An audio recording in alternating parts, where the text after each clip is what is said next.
حضرت عائشہ کہتی ہیں کہ میں نے رسول اللہ صلی اللہ علیہ وسلم کو کسی نفل کی ادائیگی کے لیے، یعنی سنت بھی اصل میں نفل نماز ہے، ایک فرض ہوتی ہے ایک نفل پہ جو آپ نے زیادہ تاکید سے پڑھی ان کو سنت قرار دے دیتے اور باقی جو کبھی کبھار پڑھی وہ نفل ہو جاتی.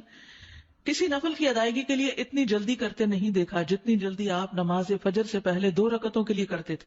جلدی پڑھتے نہیں تھے، یعنی اس کی ادائیگی کے لیے آپ فکر کرتے تھے. حضرت عائشہ ہی سے روایت ہے کہ نبی صلی اللہ علیہ وسلم نے طلوع فجر کے وقت 2 رکعت نماز، یعنی فرض کی بات ہے یہاں، آپ نے 2 رکعت نماز پڑھنے کی شان کے بارے میں فرمایا کہ ان کو پڑھنا میرے نزدیک ساری دنیا سے زیادہ محبوب ہے. آپ نے فرمایا جو آدمی عشاء اور فجر کی نمازوں میں آ سکتا ہے تو اس پر لازم ہے کہ وہ آئے، اگرچہ اسے گھسٹ کے کیوں نہ آنا پڑے، یعنی گھٹنوں کے بل یا پیٹھ کے بل گھسٹ گھسٹ کے ہی آنا پڑے تو بھی آئے، لیکن آئے ضرور. کیوں؟ اس لیے کہ جو شخص فجر کی نماز پڑھتا ہے وہ اللہ کی حفاظت میں آ جاتا ہے. رسول اللہ صلی اللہ علیہ وسلم نے فرمایا جس نے صبح کی نماز پڑھی بس وہ اللہ کے ذمے میں ہے، اللہ کی حفاظت میں ہے، اللہ کے ذمے ہو گیا. بس اللہ تم سے اپنی حفاظت کے بارے میں کسی چیز کا مطالبہ نہ کرے. کیا مطلب ہے اس کا؟ یعنی جو اللہ کے ذمے ہے اس پر کوئی ظلم نہ کرے اور ظلم کر کے اللہ کے سامنے جواب دے نہ ہو، اس لیے کہ جس سے اللہ پوچھے گا، مطالبہ کرے گا، یقیناً اسے اپنی گرفت میں لے لے گا اور لے کر منہ کے بل جہنم میں پھینک دے گا. اس سے کیا بات پتہ چلتی ہے کہ جو شخص فجر کی نماز کی حفاظت کرتا ہے وہ اللہ کے قریب ہو جاتا ہے، اللہ کی حفاظت میں ہو جاتا ہے. کسی کو حق نہیں کہ اس پر ظلم اور زیادتی کرے. جو اس شخص پر زیادتی کرے گا جو فجر پڑھتا ہے تو وہ دراصل اس ذمے میں خیانت کر رہا ہے جس کو اللہ نے اپنے ذمے لیا ہے، اور پھر قیامت کے دن اللہ تعالیٰ ایسے شخص کو پکڑے گا. یعنی فجر پڑھنے والے کی عزت اور احترام لازم ہے کیونکہ صرف مومن ہی اس کی پابندی کرتا ہے. بہت سے لوگوں کے لیے فجر کی نماز بڑی بھاری ہوتی ہے، وہ ایک خاص وقت سے پہلے نہیں اٹھتے.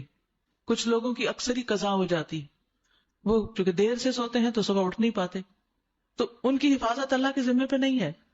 تو اس لیے بہت ہی فکر کرنی چاہیے کہ فجر کی نماز قضا نہ ہو، یعنی کوئی باقی کر لے، نہیں، کیونکہ باقی تو پھر ہم جاگ ہی رہے ہوتے ہیں نا، تو اذان بھی سنائی دے دیتی ہے اور وقت بھی پتہ چل رہا ہوتا ہے اور دوسروں کو بھی ہم دیکھتے ہیں پڑھ رہے ہیں تو پڑھ ہی لیتے ہیں.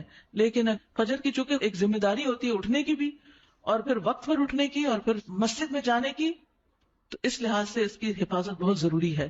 اور فجر پڑھنے والا شام تک اللہ کی حفاظت میں ہوتا ہے. اس میں ایک واقعہ بھی آتا ہے احادیث کی کتابوں میں. آمش کہتے ہیں کہ سالم بن عبداللہ بن عمر، ابن عمر کے کیا لگے بیٹے اور حضرت عمر کے پوتے، یہ حجاج کے پاس بیٹھے ہوئے تھے. حجاج کے بارے میں سب جانتے ہیں کہ بہت ظلم کرتا تھا.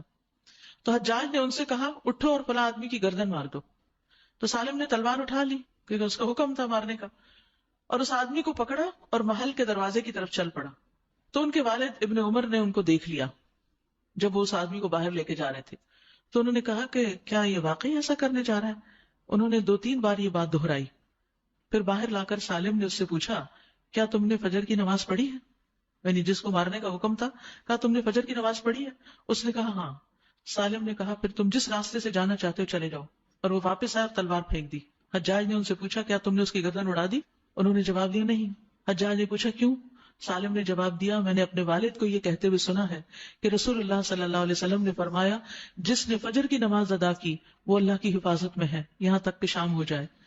تو ان کے والد نے ان سے کہا کہ سمجھدار رہو، میں نے تمہارا نام اسی لیے سالم رکھا کہ تم سلامت رہو، یعنی اللہ کے ذمے کے اندر خیانت نہ کرو. تو بہرحال اس سے یہ پتہ چلتا ہے کہ انسان سے بڑے بڑے حادثے، بڑی بڑی مصیبتیں ٹل جاتی ہیں جب وہ فجر کی نماز کی حفاظت کرتا ہے.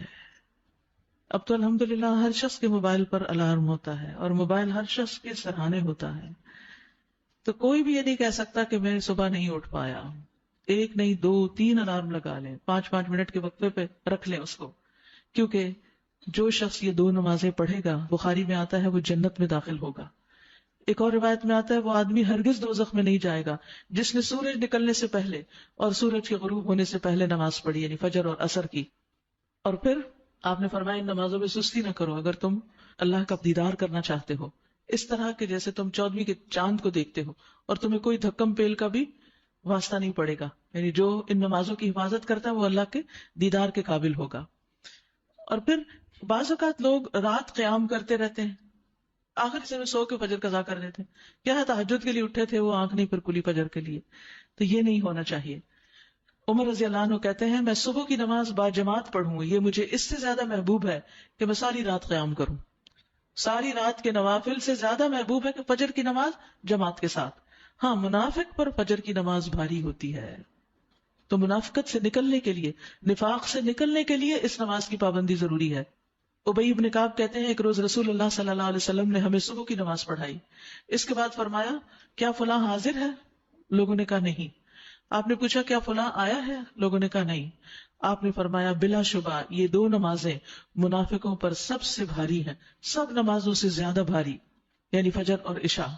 اور اگر تمہیں معلوم ہو کہ ان میں کیا کچھ اجر و ثواب ہے تو تم ان میں ضرور آؤ، خواہ گھٹنوں کے بل ہی کیوں نہ آنا پڑے. تو اس لیے خود بھی اور اپنے گھر والوں کو بھی، اپنے بچوں کو بھی اس کا پابند کریں. سبحانک اللہم و بحمدک، اشہد ان لا الہ الا انت، استغفرک.